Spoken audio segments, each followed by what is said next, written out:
신인교회 아침 저널 금요일 3부에서는요 여야 토론 시간 준비되어 있습니다. 이준우 국민의힘 대변인, 김지호 더불어민주당 경기도당 대변인과 함께 대선 이슈 여야의 입장에서 자세히 들어보도록 하겠습니다. 두 분 어서 오십시오. 네, 반갑습니다. 반갑습니다. 네. 아니 지금 이제 선거운동 기간도 막바지를 향해서 가고 있고 뭐 두 분 뭐 체력은 괜찮으신지 모르겠습니다. 뭐 사전 선거도 좀 하셨고 어떻게 지금 지내고 계십니까? 우리 김지호 대변인님. 저는 어제 사전 투표 했는데요. 어제 하셨어요? 이게 진짜 예. 제 인생에서 이렇게 살 떨리는 투표는 처음입니다. 혹시라도 제가 뭔가 좀 다른 데 투표해가지고 벗어날까봐. 아니 막 이게 막 보고 있는데 투표가 아니고 너무 이게 긴장되고 뭐 수능 시험 보는 것 같아서 막 더더더 떨면서 이게 벗어나면 안 될 것 같아서 칸 안에 들어와야 되니까. 네, 칸 안에 들어와야 되고 그 투표 시간이 너무 길었고 그만큼 간절했다. 아니 뭐 이거 사실은 12.3 내란 사태 때 쿠데타가 일어날지 전혀 몰랐잖아. 사실 그때 계엄이 성공했으면 이 자리에 신인규 변호사님은 앉아 있었을 것 같습니까? 예. 투표 뭐 가정을 전제로 얘기하기 그렇고요. 예. 도찐 개찐입니다. 예. 같이 잡혀갔을 거예요. 아하. 그래서 그런 면에서 보면은 저는 정치 고관여자이기 때문에 굉장히 투표가 간절했는데 갔더니 저만큼 간절한 사람들이 그냥 국민들이 우르륵 몰려와가지고 또 저를 많이 알아보시더라고요. 알아봐 주시고 화이팅! 예. 화이팅! 하면서 이렇게 가시더라고요. 힘내라! 막 이러고 가시더라고요. 예. 아니 그래도 아무래도 우리 김지호 대변인 워낙 선거운동 기간에 열심히 활동하셔가지고 네. 뭐 이렇게 당이 떨어져서 이게 손이 더 떨리신 거 아닌가 싶기도 하고 굉장히 고생을 많이 하셨던 걸로 알고 있습니다. 우리 이준우 대변인은 뭐 사전 투표는 하셨습니까? 아니면은 본 투표를 하십니까? 저는 어제 하루 종일 밖에 이제 방송 때문에 바쁘셔서. 못 갔고요. 예. 오늘 갑니다. 오늘 예. 오전에 시간이 잠깐 나서 오전에 이 방송 끝나고 제가 지금 바로 사전 투표를 갈 거예요. 그럼 가시면 또 현장 분위기를 좀 보시겠네요. 그죠? 그렇죠. 예. 가서 현장분이 좀 이제 실제 방송에 나왔던 그런 이제 열기라든가 관심이 어느 정도 되는지 그렇죠. 또 볼 수 있겠죠. 예, 또 각 지역마다 또 다 또 다를 수 있으니까요. 네네네. 예. 그렇죠. 예, 아니 지금 2일차 사전 투표율 제가 8시 기준으로 말씀드리면 21.19%, 지난 대선 20대 대선 대비로 2%가 높습니다. 근데 이게 좀 유의미한 흐름인 게 재외국민 투표가 79.5%, 지난 대선에 비해서 8%가 올라갔거든요. 그러니까 이 높아지는 투표율의 경향은 뭐 확실해 보이는데 두 분은 그 투표율의 열기를 좀 어떻게 분석하고 계시는지 이번에 우리 이준우 대변인님부터 말씀 듣겠습니다. 일단 사전 투표가 지금 평일에만 지금 하거든요. 그래서 목금으로 합니다. 그렇죠. 그렇죠. 예. 그래서 지금 최종적으로는 이제 40%는 못 갈 것 같고요.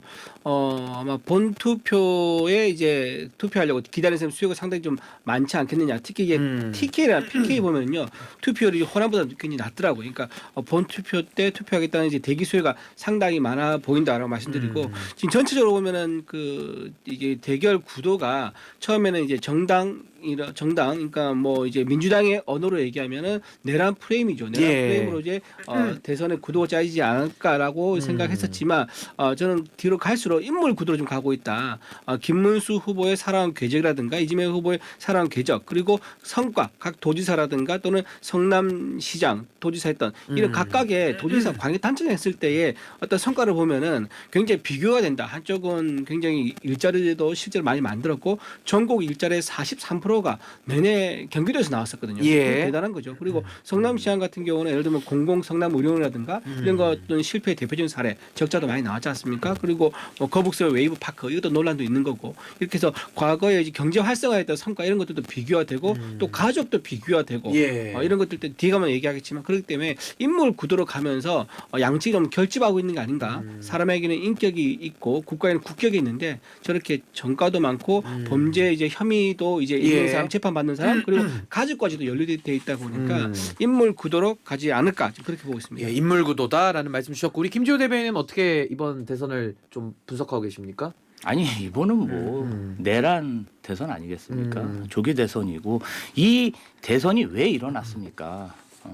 12월 3일 날 윤석열 내란 속의 피의자가 그냥 벼랑간 갑자기 불법적 계엄 쿠데타를 일으켜서 온 국민이 6개월 동안 일상생활을 영위하는데 상당한 스트레스를 받고 있는 게 현 시점입니다.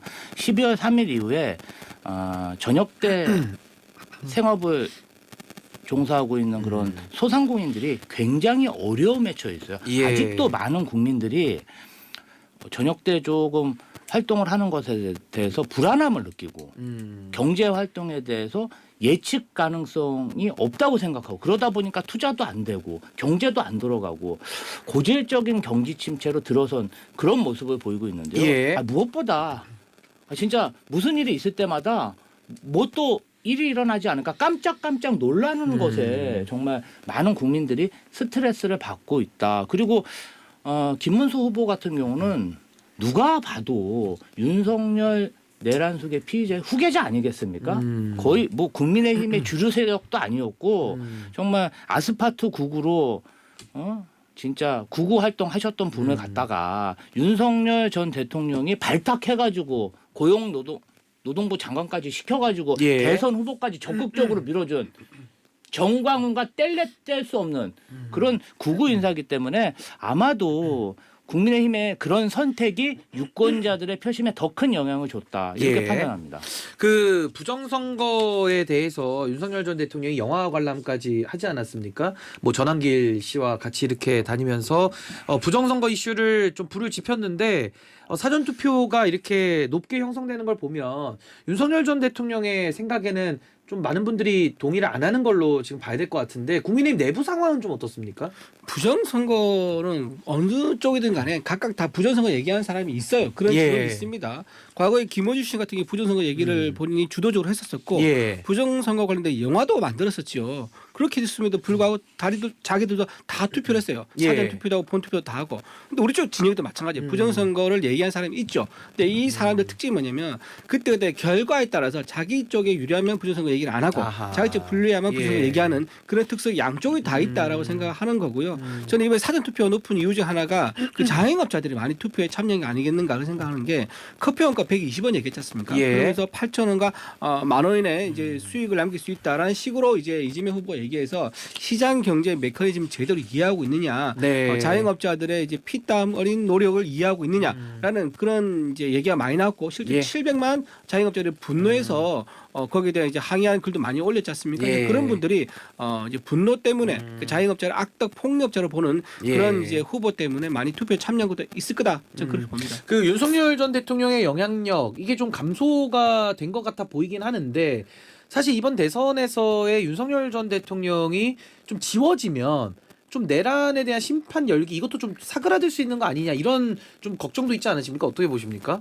저희는 사실은 요새 최근에 윤석열 전 대통령이 활동이 뜸하잖아요. 예. 부정선거 영화 관람위원 활동이 뜸해서 뭐 여러 가지 정치 공방도 있고 매일매일 한국 정치에서 이슈가 나오다 보니까 잠시 잊고 있었는데 예. 어제 투표소 가서 제가 나눠본 유권자들하고 대화 내용을 보면 다 이 내란 관련해서 심판해야 된다. 현장에서? 예. 이번에는 심판해야 된다. 민주당 아쉬운 부분이 있지만 예. 이번에는 국민의힘을 한번 보여줘야겠다. 이 나라의 주권은 국민에게 있고 대한민국은 민주공화 정임을 투표로 적극적으로 한번 보여줘야겠다. 그런 예. 분들이 굉장히 많았습니다. 아하 그러셨군요.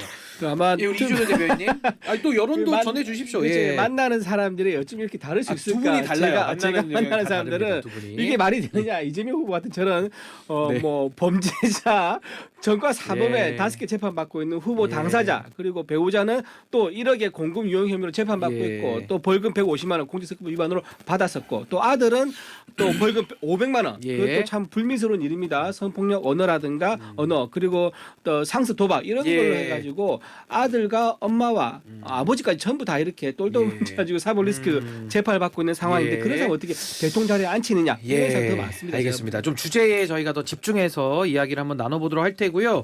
지금 이 여론조사가 깜깜이 기간이기 때문에 사실은 지금의 이 흐름은 우리가 알 수는 없습니다만은 지금 이재명 후보가 그래도 일단은 좀 앞서 나가는 걸로 마지막까지 좀 조사가 됐고 이제 김문수 후보는 사실 마지막까지 단일화의 승부수를 좀 걸었던 것 같습니다. 근데 결론적으로 단일화는 무산이 된 걸로는 봐야 될 것 같고요.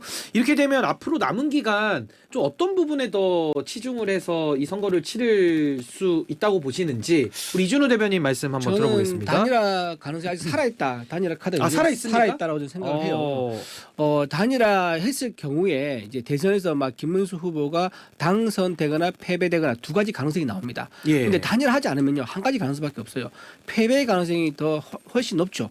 아니 근데 단일화가 돼도 양쪽에서 표가 또 따라오지 않는 화합적 그렇죠. 결합이 안 되는 표도 있다는 얘기도 있거든요. 그래서 가능성이라는 거예요. 그래서 단일화했으면 당선되거나 안 되거나 두 가지 가능성 중에 하나가 있는 건데 안 하면은 예. 단일화하지 않으면은 패배의 한 가지 가능성밖에 없다. 제로다. 그렇죠. 제로에 거의 수렴한다. 뭐 완전 퍼펙트한 제로는 아니겠지만 예. 그렇게 좀 보고 있기 때문에 이준석 후보 같은 경우는 이렇습니다. 만약에 단일화해서 성공한다 그러면 본인이 40대 국무총리 캐나다나 유럽처럼 그렇게 젊은 정치인으로 크게 성장할 수 있는 기회를 예. 잡는 거고 과기부 장관도 되는 거고 단일화했는데 패배했다. 그러면 이준석 후보는 당권에 도전하면서 보수의 넓은 운동장을 본인이 활용할 수 있는 거죠. 예. 그리고 내년 지방선거에 본인이 지금 동탄이지 않습니까? 그러면 경기도지사에 출마할 수 있는 가장 큰 아주 큰 정치적 자산을 쌓게 되는 겁니다. 하지만 만약에 단일화하지 않고 않으면 패배했다. 예. 그러면 이준석 후보 입장에서는요.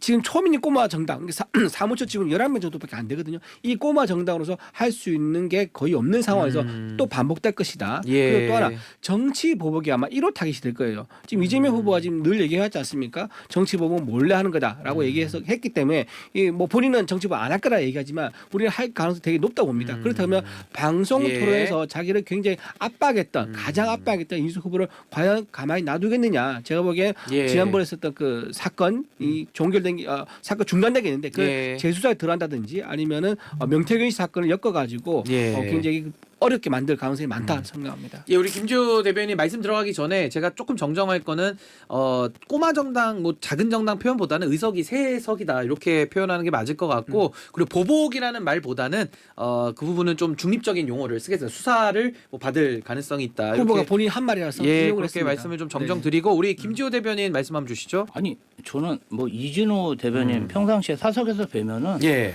뭐 저는 굉장히 뭐 말씀도 온화하게 하시고 예. 개인적인 감정은 없습니다. 저는 당을 대표해서 지금 이준석 예. 후보와 단일화를 추진하고 있다 이런 말씀을 주신 거라고 이해하고 국민의힘의 입장에 대해서 비판하겠습니다. 아니 12.3은 사실은 내란 쿠데타가 일어났는데 지난 예. 화요일 날은 음란 쿠데타가 일어난 거 아닙니까? 아니 내란 잔당이라는 그러한 어떤 비난을 받고 있으면서 국가관을 제대로 못 보여주고 있는데 음란 세력, 음란 수계와 손을 잡아가지고 뭘 어쩌자는 건지 모르겠어요. 어허. 물론 제가 지난 화요일 이전에 국민의힘이 단일화를 추진하겠다. 그러면 예. 이기기 위해서 누구랑도 손 잡아야겠구나. 이렇게 이해할 수 있었겠어요. 그런데 어떻게 전 국민을 대상으로 성폭력적 혐오 발언을 한 후보와 아무런 문제의식 없이 단일화를 하고 그 인사를 국민의힘의 당에 중용하겠다는 그런 생각을 하고 있는지 이제는 정말 국민의힘은 국가관도 의심스러운데 예. 정말 그 어떤 진짜 말로 표현할 수 없는 혐오의 정치도 저는 사실 좀 이해할 수 도덕관도 정말 형편없구나. 저는 이 부분에 관해서는 국민의힘이 다시 한번 고려해봐야 된다 이렇게 생각합니다. 예. 그러면 제가 좀 말씀드릴게요. 단일화 제 질문 정리해 드릴게요. 네. 단일화 관련해서 이미 당내에서도 권성동 원내대표도 무산됐다라는 발표를 했고요. 그럼에도 불구하고 좀 가능성이 있다고 하시니까 제가 추가로 여쭤보면 이준석 후보가 이번에 토론회에서 대국민 지금 망언을 하지 않았습니까? 뭐 제가 옮기진 않겠습니다. 옮길 수 없는 수준이기 때문에. 근데 그럼에도 불구하고 단일화의 가능성을 열어놓는 이유 그건 어떤 부분이 있다고 봐야 될까요? 그 말이 차마 입에서 옮기는데 그 네. 말을 한 사람이 누구죠? 네. 이재명 후보 본인입니다. 이재명 후보 본인인 거고 본인이 했다고요? 이재명 후보와 이재명 후보의 아들이 한 사실관계를 거죠. 정확하게 말씀을 좀 하셔야 될 것 같습니다. 자, 제가 말씀드릴게요. 예. 형수에 대한 얘기 본인이 했습니다. 예. 그리고 아들이 했던 그런 음란 댓글, 그건 이재명 후보의 아들이 했습니다. 그러니까 지금 대통령을 하겠다는 사람이 그런 형수에 대한 차마 입에 담을 수 없는 욕설과 아들은 그 유명 연예인에 대해서 댓글로 성희롱 발언을 아주 참혹하겠단 말이에요. 그거에 대해서 문제 제기하는 게 뭐가 잘못됐습니까? 그 잘못이 없다고 보시는 거예요? 그럼요. 적어도 그러십니까? 거기에서 예. 본인이 사과를 하고 잘못이 없다. 본인의 아들을 키우면서 내가 아들을 바르게 키우지 못한 것에 대해서 사과하는 이런 모습이 나와야 된다. 그리고 지금 아들도 그 고발 당해서 재판 예. 재판 안 갔죠. 근데 고발 당해서 정식 재판으로 가서 본인이 소명하든가 이걸 방어를 했는데 그러지 않았어요. 예. 약식 명령 떨어지자마자 바로 그걸 본인이 인정한 거예요. 뭐냐? 이게 공판 나가가지고 자기 아들이 나가서 증언을 한다거나 또는 검찰이 추가로 증거를 내가지고 더 망신스러움을 당한 걸 피하기 위해서 그런 거 아니겠습니까? 예. 그리고 또 하나 말씀드리면은 도박 자금 이게 2억 3천만 원입니다. 이 아들이 형제가 둘 다 5년 동안 낸 세금이 87만 원이에요. 도대체 2억 3천만 원 어디서 나왔습니까? 예. 부모한테서 물려받았으면 그 징역에 대한 문제가 있을 거고요. 부모가 아닌 다른 사람한테 받았다 그러면 아마도 아버지의 어떤 높은 지위를 바라보고 예. 그 돈을 줬을 의혹이 있는 거죠. 예. 따라서 마무리를 부탁드립니다. 이것도 예. 이제 도박 자금 이것도 2억 3천만 원은 큰 돈에 대한 출처가 어디인가 이것도 밝혀질 이준우 생각입니다. 대변인하고 얘기를 제가 진행을 하다 보면 너무 주제와 이렇게 넓은 범위 얘기를 다 한 번에 하시다 보니까 정리가 좀 안 돼가지고 하나씩 끊고 가겠습니다. 지금 말씀하신 대로 이준석 후보의 발언이 전혀 문제가 없다라고 말씀을 하셨거든요. 거기에 대해서 먼저 말씀을 좀 듣겠습니다. 아니 하나씩 하겠습니다. 저는 지금 화요일 날 그런 발언이 나왔고 이 말이 화제가 되다 보니까 매일매일 제가 이거 관련해서 말을 해야 되는데요. 예. 생각할 때마다 기분이 사실은 방송 표현상 그렇지만 더러운 기분을 느끼고 있어요. 진짜 예. 압도적인 더러운 기분을 느끼고 있는데 어떻게 전 국민을 대상으로 방송 토론에서 그런 망발을 할 수 있습니까? 저는 이해하기도 어렵고요. 검증을 할 것 같으면 다른 언어로 정말 그런 직접적인 언어가 아니라 그냥 물어보면 됐어요. 그리고 실제로 이재명 후보의 과거 발언에 대해서 이준석 후보가 지적을 했고 그 자리에서 이재명 후보가 공개적으로 사과도 했어요. 다 보셨잖아요. 자, 10여 년 전에 이재명 후보가 가족관 관련해서 그러한 발언을 했고 10년 동안 토론회든 기자 질문이든 인터뷰든 매번 사과하고 있습니다. 반성하고 있고 성찰하고 있고 그 부분에 대해서 사과 안 한 적이 있나요? 아들 문제 관련해서도 본인이 사과했어요. 아들은 공인이 아닙니다. 공직 후보자도 아니에요. 예. 본인 아들 관련해서도 사과했고 본인이 법적인 책임은 다 졌어요. 아니 누구처럼 아빠 찬스를 썼습니까? 아니면 여보 찬스를 썼습니까? 공직 후보자로서 가족이 행한 것에 관련해서 어떠한 그러한 예외도 없었는데 이 문제를 가지고 계속 저렇게 사이버 레카처럼 정치를 한다는 것 예. 자체가 저는 조금 이해가 잘 안 갑니다. 예, 저는 자, 이준우 대변인께 네. 요 주제로 좀 더 짚어서 추가 질문 드려야 될 것 같은데 대선 후보가 말입니다. 대선 후보 토론회에 나와서 전 국민이 보고 있는데 그 여성의 신체와 관련된 얘기와 뭐 젓가락까지 이제 표현하겠습니다. 그걸 통해서 노골적으로 그 표현을 사용한 행위, 그 행위에 대해서 문제가 없다라고 하면 그럼 그 발언을 여기서도 해도 된다고 보시는 겁니까? 그 발언을 한 행위. 그러니까 자. 딴 얘기하지 마시고 아니 그 그렇게 토론회에 나와서 한 행위에 대한 평가를 제가 묻고 있는데 그렇게 자꾸 하시면 안 앞뒤 되죠. 거를 섞어가지고 자, 그 말을 말씀하시니까 하라고 저한테 혼란되는데 유도를 하시는 것 같은데 아니 그 부분에 대한 평가를 여쭙는 그렇게 하신 겁니다. 거는 올바르지 않고요. 왜 올바르지 그- 않습니까? 아니죠. 그 사람 맨 처음 한 발언이 아니 누가 대선 후보의 누가 행위를 했습니까? 묻잖아요. 대선 후보 행위를 그 지금 행위에 대한 굉장히 평가를 편향적으로 여쭤보는 지금 겁니다. 진행하시면 안 된다 말씀 드리고요. 그 말을 맨 처음에 한 사람이 옳고 그름의 누굽니까? 편향이 어디 있습니까? 아, 옳고 그름 옳고 문제의 그름 편향이 그거 어디 있습니까? 옳다고 생각을 정의의 자, 진영이 잠깐만요. 어디 있습니까? 진행자님이 옳다고 생각하고 근데 진행자 혼자만 생각할 수 있습니다. 그 인정 안 하시면 어떻게 진행을 합니까? 제가 진행을 하면서 이준석 후보의 3차 토론회 때 발언에 대한 평가를 물어봤어요. 그럼 이거 제가 얘기하지 않습니까? 거기에 대한 평가를 답을 해보시는 그렇죠. 말씀입니다. 거기서 후보가 지금 그 얘기를 누가 했습니까? 맨 처음 그 얘기 원작자가 누구냐고요? 아들하고 본인 아닙니까? 그러니까 그 거기에 대한 아들과 문제 제기를 본인에 합니다. 대한 평가를 하기 비유를 전에 제가 하겠습니다. 만약 살인 사건이 났어요. 그 살인 사건 현장을 신고를 하면서 참혹한 그 현장을 묘사를 했어요. 그러면 경찰이 아니 어떻게 끔찍하게 그런 얘기 할 수 있냐라고 하면 그게 이해가 됩니까? 방송에도 심의 규정이라는 게 있고요. 네. 대선 후보의 발언의 영향력을 전혀 고려하지 않은 발언이기 때문에 제가 그분에 대해서 집중적으로 질문을 드렸다 예, 제가 방금 말씀드리고 말씀하신 부분을 대답 예, 안 알겠습니다. 하시는데요. 예, 오늘 여기까지 지금 시간이 됐기 때문에 하고 다음 기회에 또 충분히 말씀하실 기회를 드리도록 하겠습니다. 예, 오늘은 여기까지 듣고요. 김지호 대변인, 이준우 대변인과 함께했습니다. 두 분 고맙습니다. 감사합니다.